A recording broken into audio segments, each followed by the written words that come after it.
اعوذ باللہ من الشیطان الرجیم بسم اللہ الرحمن الرحیم یا ایہا الذین آمنوا هل ادلکم علی تجارت تنجیکم من عذاب علیم تؤمنون باللہ ورسولہ وتجاہدون فی سبیل اللہ باموالکم وانفسکم ذالکم خیر لکم ان کنتم تعلمون یغفر لکم ذنوبکم ویدخلکم جنات تجری من تحتها الانہار ومساکن طیبۃ فی جنات عدن ذالک الفوز العظیم صدق اللہ العظیم نحمدہ ونستعینہ ونستغفرہ ونعوذ باللہ من شرور انفسنا ومن سیئات اعمالنا ومن یہدی اللہ فلا مضل لہ ومن یضللہ فلا ہادی لہ نشہد ان لا الہ الا اللہ ونشہد ان محمدا عبدہ ورسولہ۔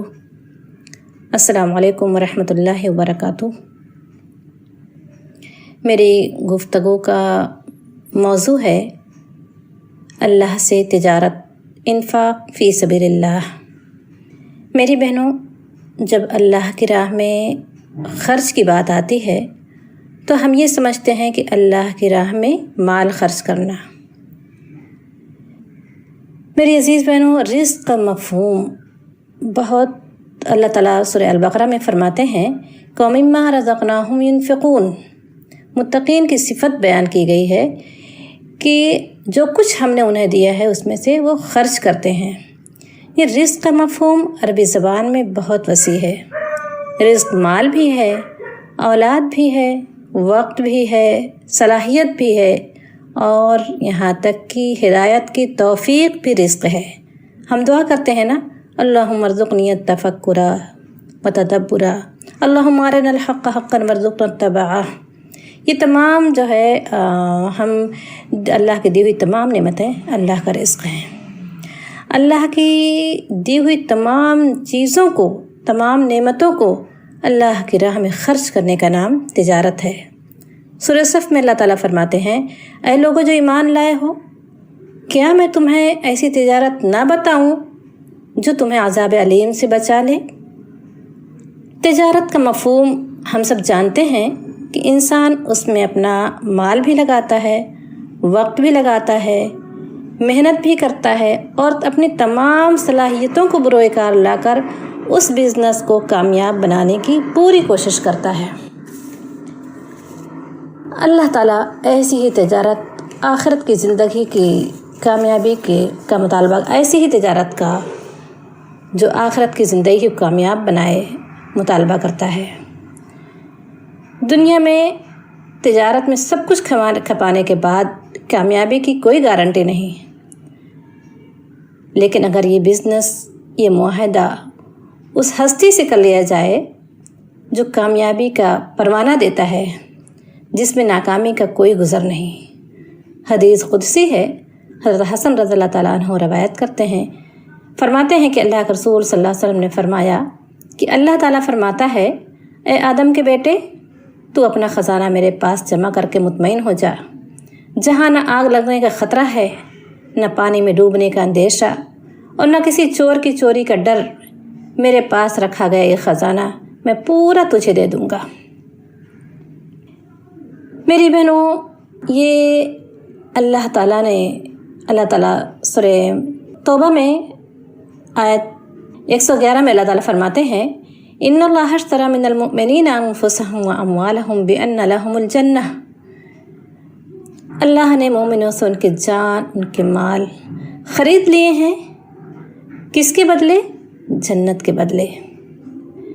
فَيَقْتُلُونَ وَيُقْتَلُونَ وَعْدًا عَلَيْهِ حَقًّا فِي التَّوْرَاةِ وَالْإِنْجِيلِ وَالْقُرْآنِ۔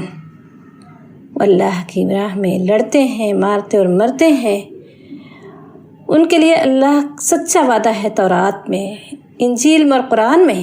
وَمَنْ أَوْفَى بِعَهْدِهِ مِنَ اللَّهِ، اور کون ہے اللہ سے بڑھ کر اپنے وعدے کو پورا کرنے والا۔ فَاسْتَبْشِرُوا بِبَيْعِكُمُ الَّذِي بَايَعْتُمْ بِهِ، بس خوشیاں مناؤ اپنے اس سودے پر جو تم نے خدا سے چکا لیا ہے۔ یعنی اللہ تعالیٰ نے اپنی ہی دی ہوئی نعمتوں کو اپنی راہ میں لگانے کو بیع کہا ہے۔ اللہ سے خرید و فروخت کا اللہ سے تجارت کہہ کر اپنے بندوں کو عزت بخشی ہے۔ میری بہنوں، خرید فروخت تو وہ کرتا ہے جس کے پاس اس بزنس میں لگانے کے لیے کوئی سرمایہ اپنے پاس موجود ہو۔ یہاں تو سب کچھ اللہ کا دیا ہوا ہے۔ اللہ کے ساتھ بزنس کرنے کے لیے ہمارے پاس ہے کیا کہ ہم لگائیں گے؟ مگر اللہ تعالیٰ نے اپنی ہی دی نعمتوں کا مطالبہ کر کے اپنے ساتھ اپنا شریک کار بنا کر اللہ نے اپنے بندوں کو عزت بخشی ہے، اور فرمایا کہ فَاسْتَبْشِرُوا بِبَيْعِكُمُ الَّذِي بَایَعْتُم بِهِ، بس خوشیاں مناؤ اپنے اس سودے پر جو تم نے خدا سے کر لیا ہے۔ میری بہنوں، یہی وہ حقیقی کامیابی کی بشارتیں تھیں جسے سن کر صحابہ کرام اللہ کے رسول کے پاس آتے اور کہتے کہ اللہ کے رسول، یہ میں ہوں، یہ میری تلوار ہے، یہ میرا بیٹا ہے، آپ اسے جہاں چاہیں خرچ کریں۔ مسلم و نسائی کی روایت ہے کہ حضرت جابر رضی اللہ تعالیٰ عنہ فرماتے ہیں کہ جنگ احد کے میدان میں جنگ کا مارکا گرم تھا۔ ایک شخص نے آ کر عرض کیا، اللہ کے رسول، اگر میں قتل ہو گیا تو میری منزل کہاں ہوگی؟ اللہ کے رسول صلی اللہ علیہ وسلم نے فرمایا، جنت میں۔ یہ جواب سنتے ہی اس شخص نے اپنے ہاتھ کی کھجوریں پھینک دی اور مارکہ کارزار میں اتر گیا اور لڑتے لڑتے شہید ہو گیا۔ ایک بار پھر منزل کا تعین کر لینے کے بعد اس عزم و یقین کے ساتھ اپنے آپ کو پیش کر دیتے ہیں کہ اس راہ میں ناکامی کا گزر نہیں۔ یہ جان مال کا سودا کسی معمولی ہستی سے نہیں بلکہ اس خدا سے ہے جو اپنا وعدہ وفا کرتا ہے۔ وَمَنْ أَوْفَىٰ بِعَهْدِهِ مِنَ اللَّهِ فَاسْتَبْشِرُوا بِبَيْعِكُمُ الَّذِي بَایَعْتُم بِهِ۔ میری بہنوں، اس بزنس میں شراکت کے لیے مالدار ہونا ضروری نہیں ہے، اس میں ہر کوئی اپنا حصہ لگا سکتا ہے۔ یہ سودا تو اس خدا سے ہے جو علیم و خبیر ہے، فراخ دست ہے اور قدردان ہے۔ اس کو مال کی ضرورت نہیں ہے بلکہ اس کو تو خالص جذبہ مطلوب ہے، وہ دل مطلوب ہے جو اس کی محبت سے سرشار ہو، جو اس کی محبت میں اپنا سب کچھ نثار کرنے کے لیے تیار ہو۔ اس خالص جذبے کے ساتھ اگر 1 روپیہ بھی خرچ کیا جائے تو اللہ تعالیٰ اس کی مثال اس طرح سے دیتا ہے کہ مثل الذین ينفقون اموالهم فی سبیل اللہ کمثل حبۃ انبتت 7 سنابل فی کل سنبلۃ 100 حبۃ واللہ یضاعف لمن یشاء واللہ واسع علیم۔ البقرہ آیت نمبر 261 میں اللہ تعالیٰ فرماتے ہیں کہ جو لوگ اللہ کے راہ میں اپنے مال خرچ کرتے ہیں ان کی مثال ایسی ہے جیسے کہ 1 دانہ بویا جائے، اس میں سے 7 بالیں نکلے اور ہر بالوں میں 100 دانے ہوں۔ اس طرح اللہ واللہ یضاعف لمن یشاء، اس طرح اللہ جس کے مال میں چاہتا ہے افزونی عطا کرتا ہے، برکت عطا کرتا ہے۔ واللہ واسع علیم، اللہ فراخ دست بھی ہے اور علیم بھی ہے۔ اللہ جانتا ہے کس نے کس کنڈیشن میں کس جذبے کے ساتھ خرچ کیا ہے، کس ضرورت کس خواہش کو قربان کیا ہے۔ ایک مرتبہ اللہ کے رسول صلی اللہ علیہ وسلم نے فرمایا، یہ ابو داؤد کی روایت ہے کہ آپ صلی اللہ علیہ وسلم نے فرمایا کہ 1 درہم 10 دینار سے افضل ہے۔ صحابہ رضی اللہ سوال کرتے ہیں کہ اللہ کے رسول، 1 درہم 10 دینار سے افضل کس طرح ہو سکتا ہے؟ آپ صلی اللہ علیہ وسلم نے فرمایا، جس کے پاس صرف 2 درہم ہوں اس نے 1 درہم اللہ کے راہ میں دے دیا، گویا کہ اس نے آدھا مال اللہ کے راہ میں دے دیا۔ میری بہنوں، یہی وہ تربیت، یہی وہ بشارتیں تھیں جو صحابہ کرام کے جذبوں کو بلند کر رہی تھیں۔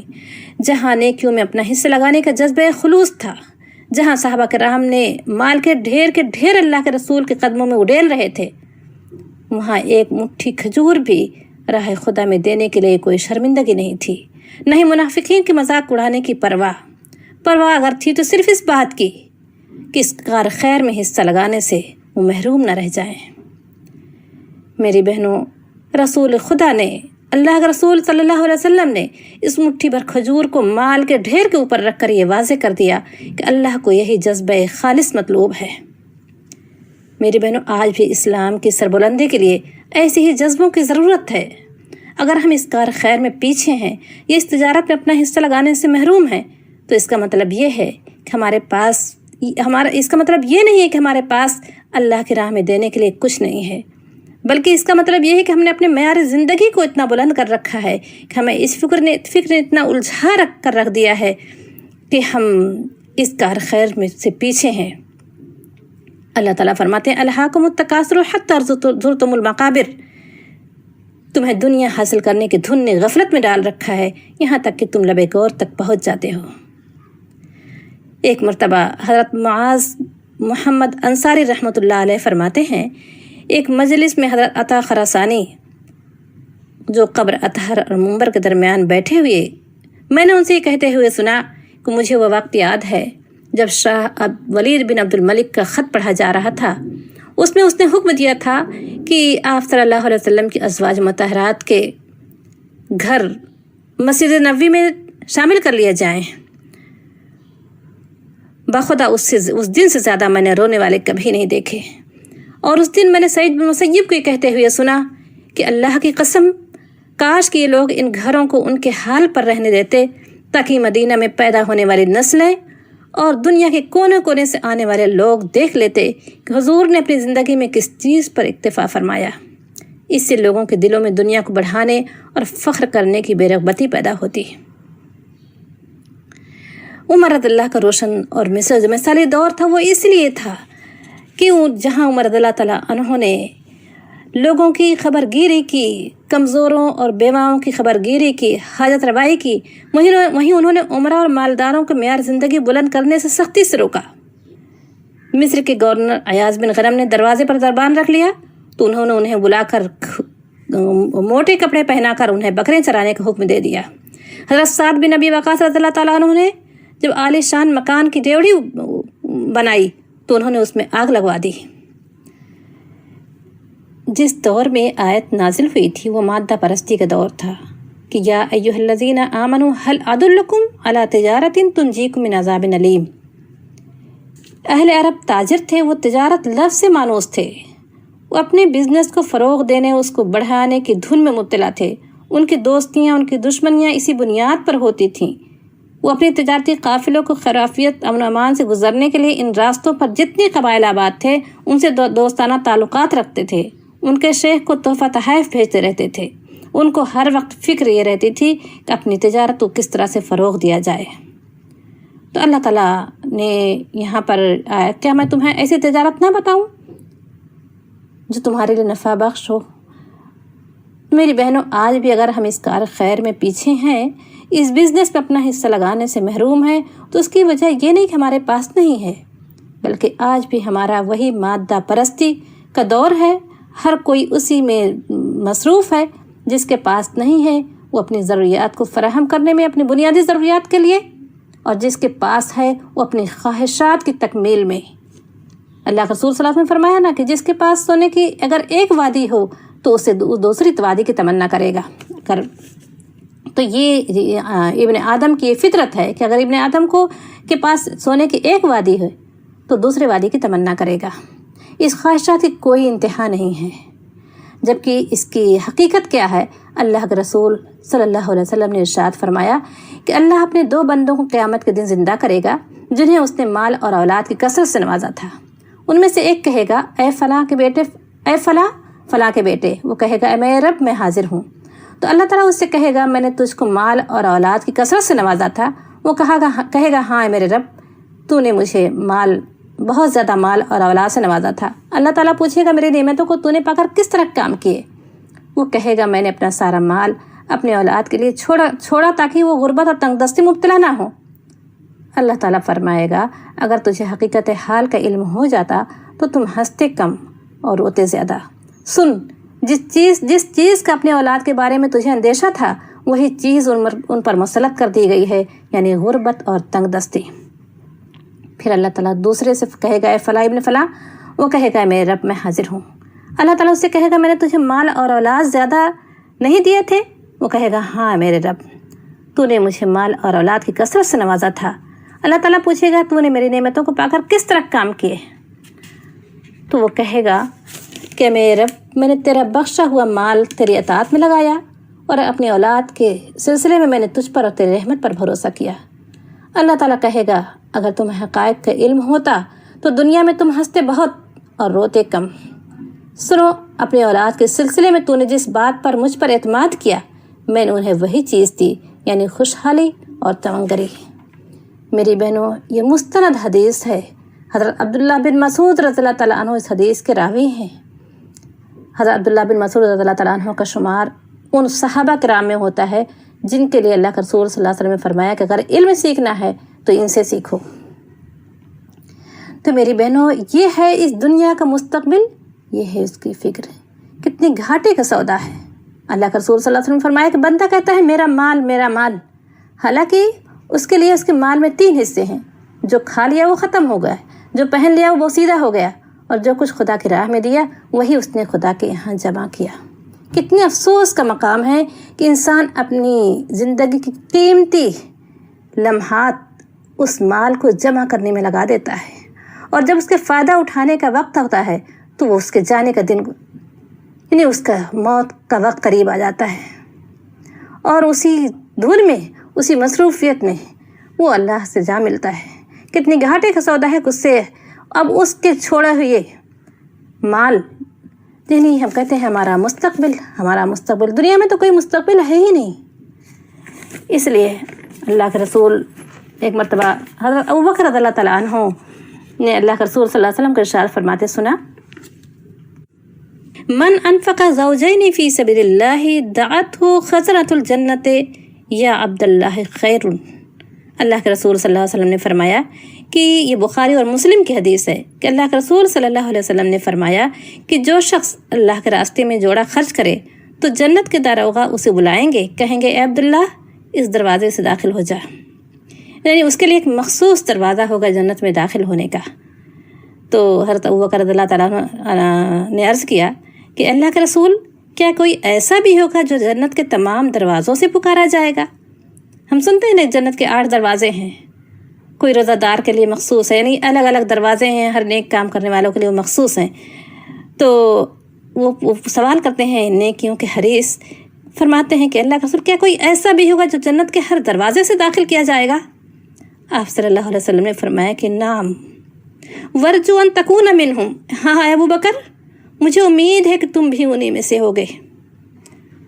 فَأَمَّا مَنْ آتَى وَاتَّقَى وَصَدَّقَ بِالْحُسْنَى، جس نے اپنا مال دیا اور پرہیزگاری اختیار کی، وصدق بالحسن اور بھلائی کی تصدیق کی، فسنیسرہ لليسرى، یہ اللہ تعالیٰ نے گارنٹی دے دی، اس کا اشارہ اللہ تعالیٰ نے دے دیا کہ ہم اسے اپنی طرف آنے کے راستے کو ہموار کر دیں گے۔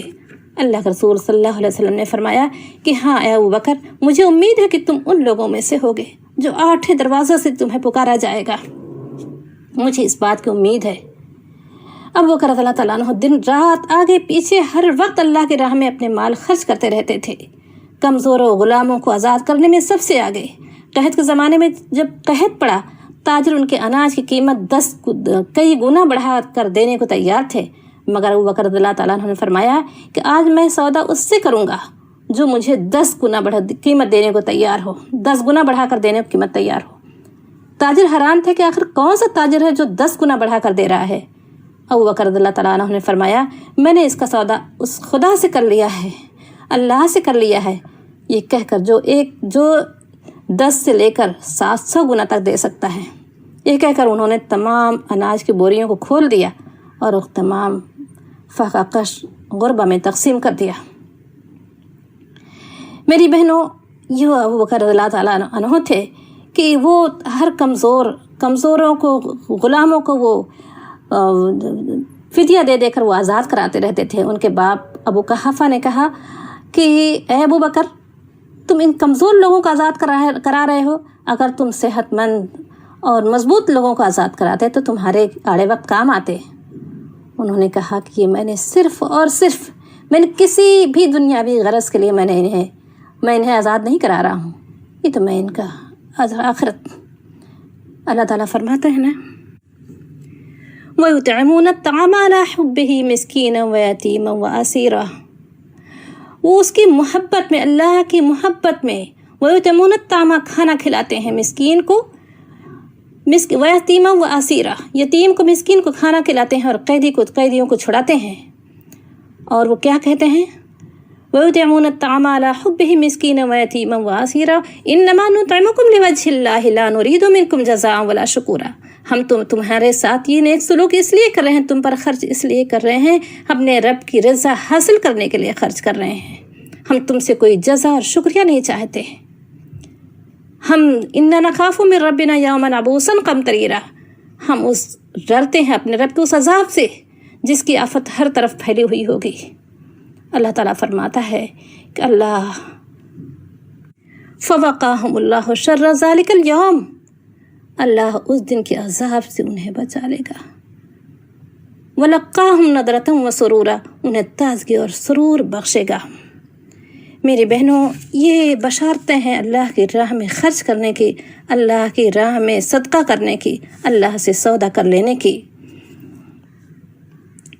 اللہ کے رسول صلی اللہ علیہ وسلم نے فرمایا کہ حضرت عدی بن حاتم رضی اللہ تعالیٰ عنہ کہتے ہیں، یہ بخاری اور مسلم کی حدیث ہے کہ میں نے رسول اللہ صلی اللہ علیہ وسلم کو ارشاد فرماتے سنا ہے کہ تم میں سے ہر شخص اس طرح محاسبہ ہوگا کہ خدا اور بندے کے درمیان کوئی وکالت کرنے والا نہ ہوگا۔ اپنے دائیں دیکھے گا تو اس کو اپنے عمل کے سوا کچھ نظر نہ آئے گا، پھر بائیں دیکھے گا تو ادھر بھی اپنے عمل کے سوا کچھ نظر نہیں آئے گا، پھر وہ سامنے نظر ڈالے گا تو جہنم کو اپنے سامنے پائے گا۔ آپ صلی اللہ علیہ وسلم نے فرمایا کہ اے لوگو، آگ سے بچنے کی فکر کرو، اگر خاک کھجور کا آدھا حصہ ہی تمہارے پاس ہے اسی کو دے کر آگ سے بچانے کی اپنی فکر کرو۔ اللہ تعالیٰ سے دعا ہے کہ اللہ تعالیٰ ہمیں اس دنیا کو معیار کو معیار کے بڑھانے سے زیادہ ہمیں اپنی آخرت کے معیار کو بڑھانے کی فکر کی توفیق عطا فرمائے۔ اور میں اس علامہ اقبال کے اس شعر پر اپنی بات کو ختم کرتی ہوں کہ اے طائر لا ہوتی اس رزق سے موت اچھی، اے طائر لا ہوتی اس رزق سے موت اچھی، جس رزق سے آتی ہو پرواز میں کوتاہی۔ اللہ تعالیٰ سے دعا کرتے ہیں کہ اللہ تعالیٰ ہمیں اسے محفوظ رکھے، کہ وہ رزق ہمیں ایسے رزق سے بچائے جو ہماری پرواز کو، ہماری آخرت کی فکر کو، ہماری اس حساب کتاب کے دن سے ہمیں غافل کر دے۔ اللہ تعالیٰ ہم سب کو اسے محفوظ فرمائے۔ وآخر دعوانا ان الحمد للہ رب العالمین۔